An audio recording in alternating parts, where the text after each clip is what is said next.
A Twitter from the Atlantic by Barrie Mahoney. Mowing the lawn. So what exactly is the point of grass?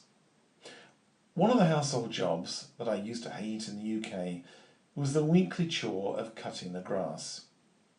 It was a job that seemed to last all Saturday morning, if the weather was decent enough, and I seemed to spend most of my time trying to get the mower to work and collecting up the grass clippings afterwards.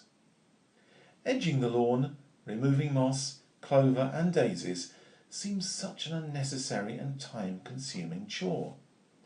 Worse still, 2 days later, after I'd cut the grass, the job really needed doing again. Then came the blissful luxury of patio tiles. Creating a tiled patio area around our homes in the Costa Blanca and later in the Canary Islands seems such a sensible idea, with no more cutting of grass ever again. Once the design had been chosen, site levelled and the tiles firmly stuck on the cement, that would be that, forever.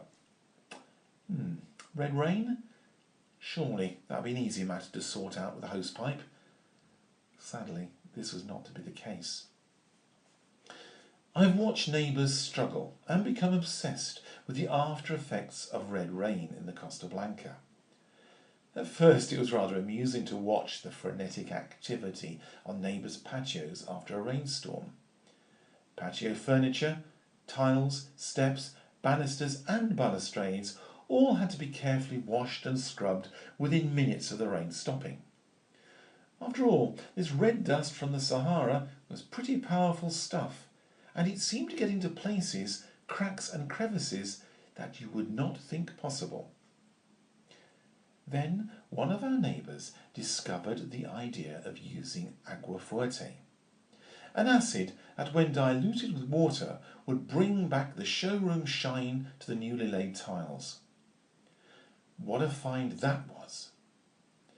Word soon got around the neighbourhood, and we were all soon busily washing down our patio tiles with a solution of this potentially dangerous mix. Here in the Canary Islands, we just finished washing our patio after a heavy storm. Fortunately, it was not of the red rain variety, and after weeks without rain, it has certainly brought with it a fair amount of dust and dirt. Grass is a rare sight in this part of the Canary Islands. I read in one of the trade journals recently that artificial grass is a growth export business, with hundreds of rolls of the stuff being sent to the Canary Islands from the UK and Germany. Indeed, we realised just a few months ago that our dog Bella had never seen grass, let alone chased a ball or rolled on it as our dogs in the UK used to.